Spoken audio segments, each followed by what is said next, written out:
Hey everybody, this is Brian C. of Venice Live TV, and with me today is a familiar face to the channel, Ken Hubley. Hi everyone. Ken, of course, as most of you know, is an author of 2 books, Autograph of Heroes and the Lenny Superbook, and he's also the host of this show, Parent Chats, here on Venice Live TV, and the first person I have successfully turned into a cartoon, by the way. Just thought I'd throw that in there. Now, both Ken and I are parents, and with our many years of parental experiences, we have developed this show aimed at helping other parents to find ways to chat with their children. And we hope that can help them through their day or just maybe a rough time in their lives, or yes, even a pandemic. That can be considered a rough time. So welcome to your show, Ken. I am so excited today to be here with our special guest, Chief Jack Rinchich.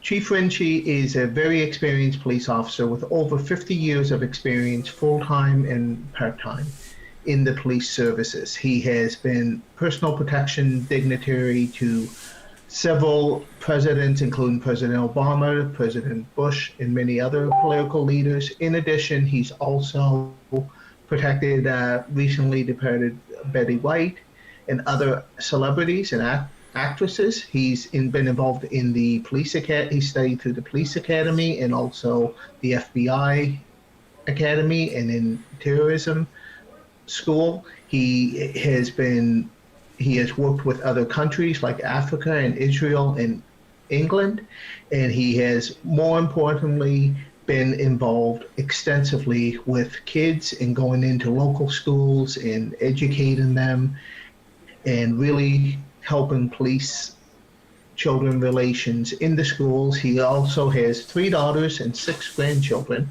who he also is able to help educate. So, Chief Rinchich, it's an honor to have you here, sir. Thank you for taking time to be on our show. And the first thing I'd like to ask about is the importance of kids meeting police officers. Could you just give a few words on that as a well-respected law enforcement officer? Well, this is extremely important. As I said, I have an extensive career dealing with young people, both as a police officer and as an ordained police chaplain. And for a number of years, I worked in community relations, where I would go into public schools and private schools, different venues, and educate children about youth and government relations, in particular police officers. Safety classes on, Halloween safety, crime prevention, drug awareness, drug and alcohol awareness, drunk driving, personal safety, which is paramount. And unfortunately, early on in my career, I never thought we would see the day that we would have to educate children about active shooter response and run, hide, fight concepts, which is very disappointing. But it's a realistic thing that we have to address. But I think it's important that we reach children while they're very young.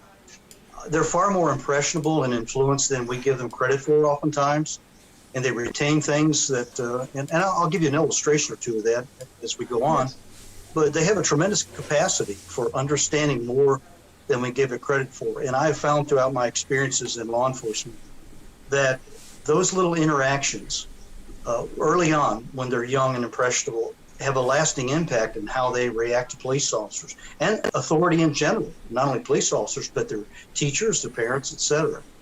So it's very important that we reach them while they're young, and I appreciate programs such as yours and your book that's making an effort to do this.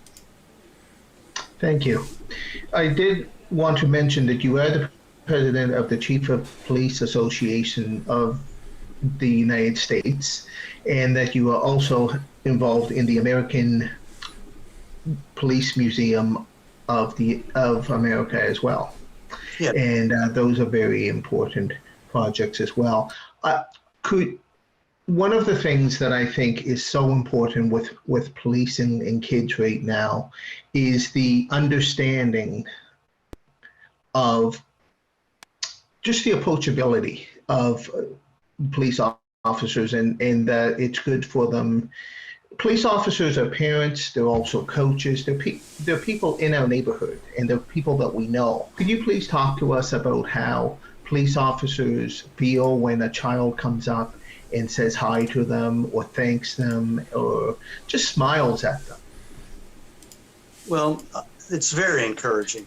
Um,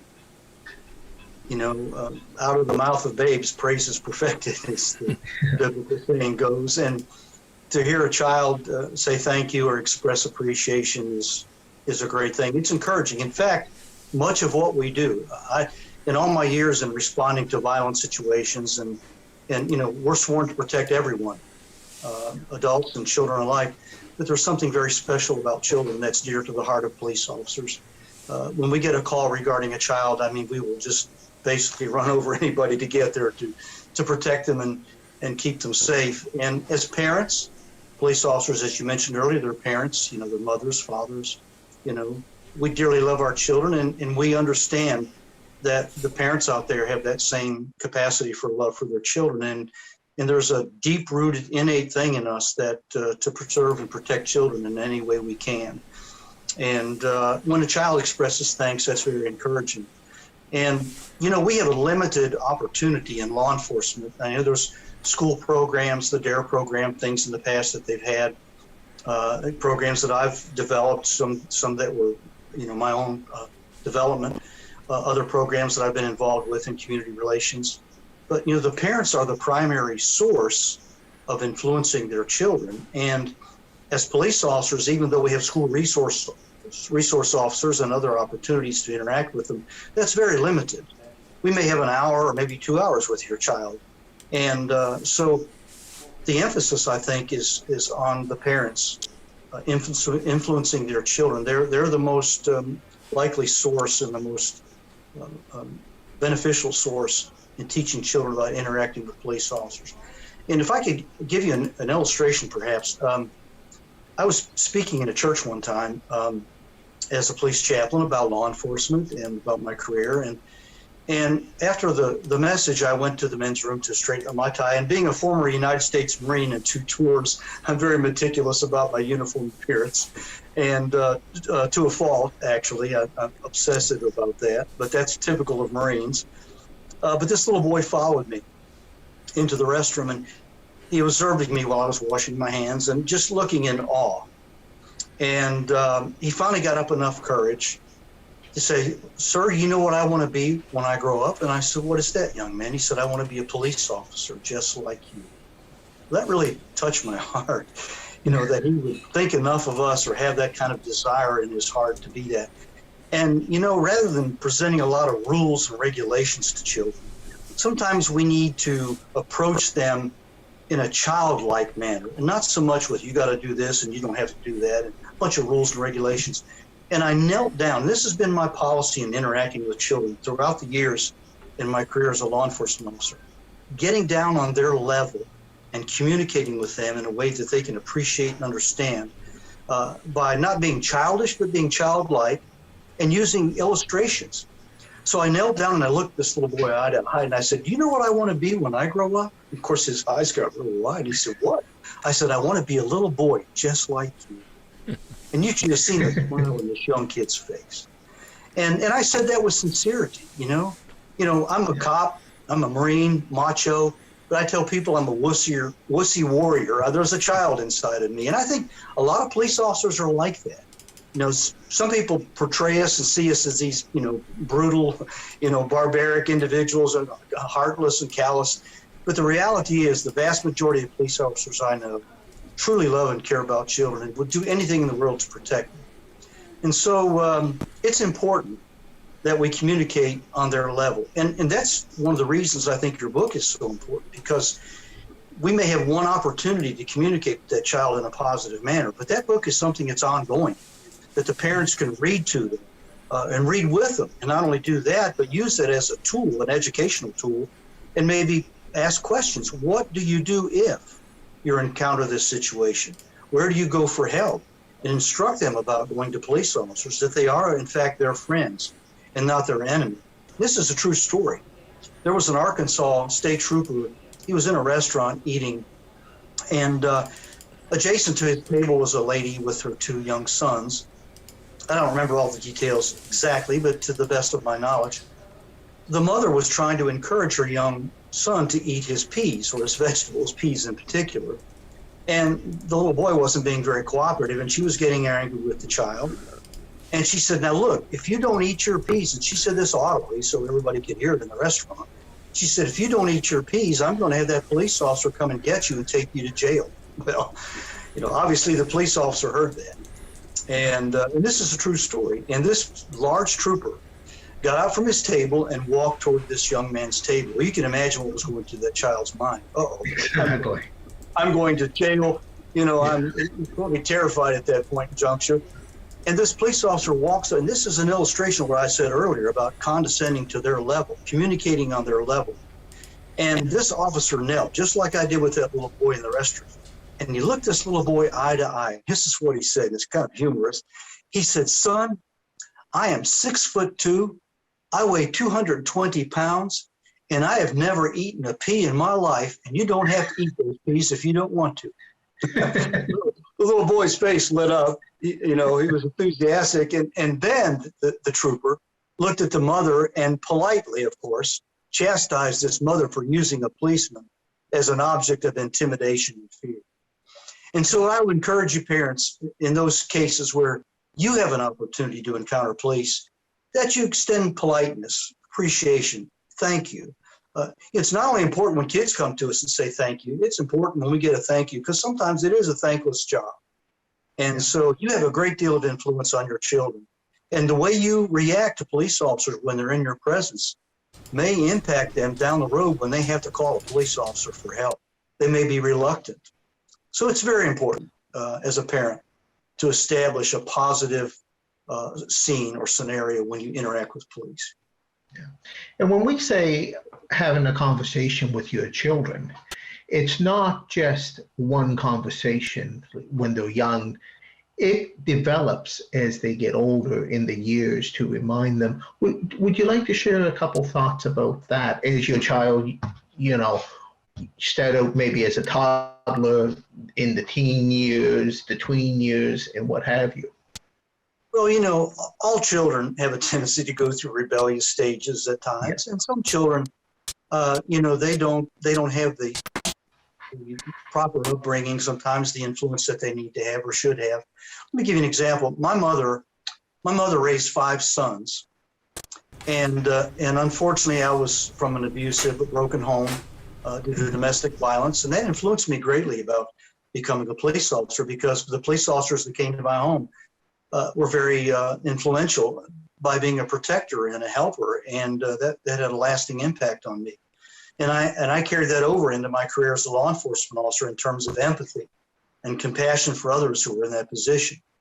But my mother, who single-handedly raised her sons, basically, a small lady, very petite, but she was a disciplinarian. And because of her influence, her positive influence to teach civility, respect, it was ongoing, and respect for law enforcement, respect for others. As a result, and I'm not saying this in a boastful sort of way, but as a result of my mother's influence as a single parent, she raised 5 sons who all became first responders, paramedics, firemen, policemen, and United States Marines. That's incredible. Yeah. So some people say, well, they come from a bad home, a bad environment. I would encourage you single parents that sometimes feel like it's a very difficult job. Take heart. What you do in terms of educating your children on an ongoing basis, like I have with my children and grandchildren. Even to this day, my grandchildren who are in their 20s, they come to me for advice and encouragement. I still go to the public schools, even to colleges for one of my granddaughters, and interact with college students. So when you establish that positive communication link between your kids early on, it is important to maintain that throughout the years. Teaching is not a one-shot deal. It's an ongoing process. So I would encourage those of you who may be single parents, be encouraged. You may be accomplishing more than you realize. And at this point, not only do I want to thank you for your service, but all police officers, and just as much, all first responders. My book is called Autograph of Heroes. There is a nice story about police officers and how they do like children speaking to them, and a lot of the things that we covered here today, that they're parents and that they're active in the community. A couple action shots of heroes, but most importantly, the autograph page.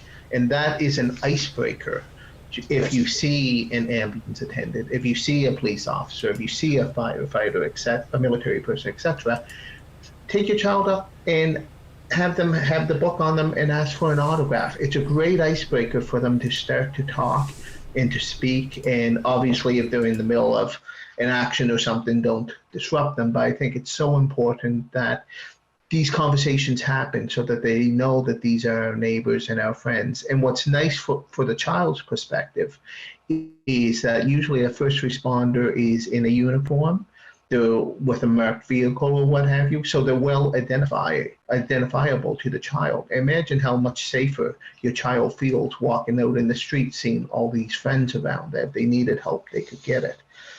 Chief Rinchich, I thank you so much for your time. One project I know that is important to you is called the Eternal Flame. So I want to give you a few minutes to speak about the Eternal Flame and if there's any other thoughts that you wanted to share with parents. Okay. Well, thank you for that opportunity. I'm the president of the National Association Chiefs of Police / American Police Hall of Fame.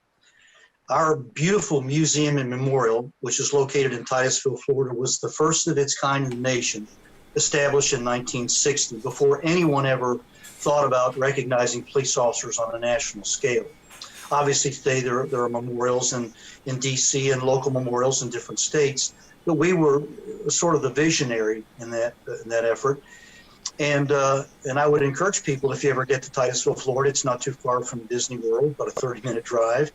If you want to take your kids to Disney World, you can zip over to the Police Hall of Fame. And we have a lot of interactive programs for children. We provide resources and gifts and education and scholarships to children who police officers have been killed in the line of duty. So we're very excited about that, very proud of what we've accomplished in addition to training. And the museum is remarkable. We're expanding it now. But the most recent project that we're really excited about is the United States Law Enforcement Eternal Flame. This edifice or this structure is unprecedented, unlike anything in the world. It will actually be 10 stories tall. The base will be star-shaped with walkways with a Walk of Heroes, in fact, is how it's named, where people can buy bricks and actually recognize their fallen first responder perpetually or permanently by a brick with their name and their service and their agency. And inside of our museum, we actually have a 9/11 memorial. It's a holistic structure with all of the police officers' names that perished in 9/11. We are so excited about having it completed. We were delayed, unfortunately, because of the COVID situation, but we're on track now. So I'm very passionate about that. I've come close to dying multiple times as a police officer from guns and high-speed chases and various things. And as a police chaplain, I've had to perform the funerals of my colleagues, my fallen officers. And it's very difficult for me when I have a widow sobbing on my shoulder and children clinging to my feet with tears. And, you know, it's one of the most difficult assignments I've ever had as a police officer. That's why I'm so passionate about my association with the American Police Hall of Fame. And this Eternal Flame project will be an opportunity to recognize police officers who have made the ultimate sacrifice, unparalleled. It's nothing like it that's ever been produced.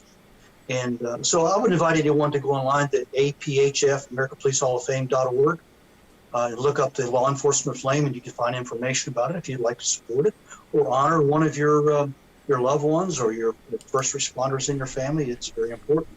And my last question is, you gave us an example of another officer. From what I understand of what you're saying, your views would pretty much be shared about the openness to children and really their caring about children with the vast majority of officers. Is that a fair statement?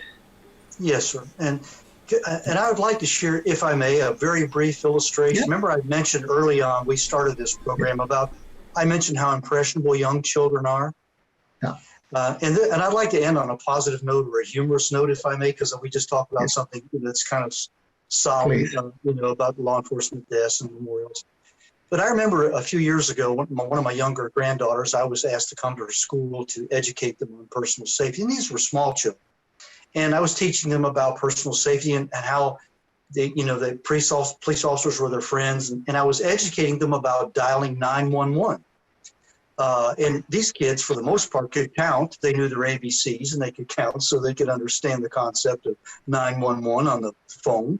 One of these little boys in my granddaughter's class, and these children referred to me not as officer, but they referred to me as Jacqueline's Pawpaw. That's my granddaughter's name, Jacqueline. And all the kids called me Pawpaw for grandpa.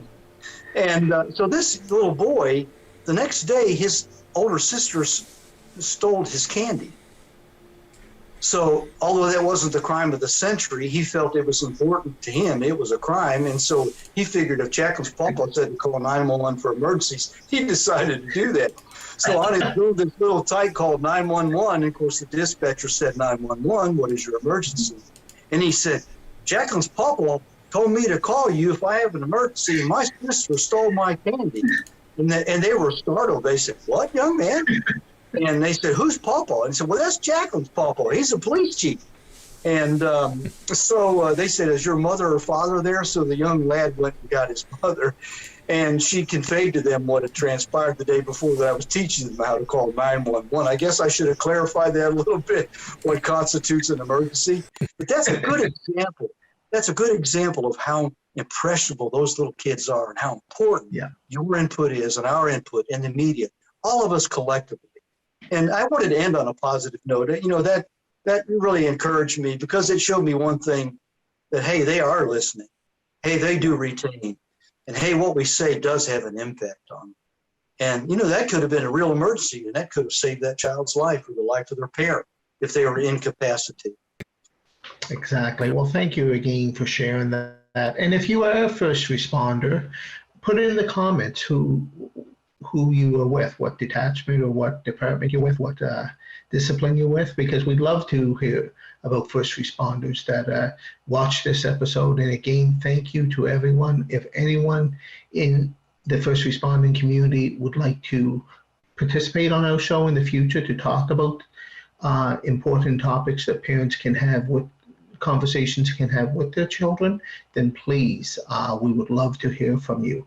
And Chief Rinchich, this has been an absolute honor. I've really enjoyed the stories that you've shared with us. Chief Rinchich, thank you so much for participating on the show. We appreciate you. We thank you for your service and everything that you do, and for today providing your insights into policing and interactions with children. Thank you so much.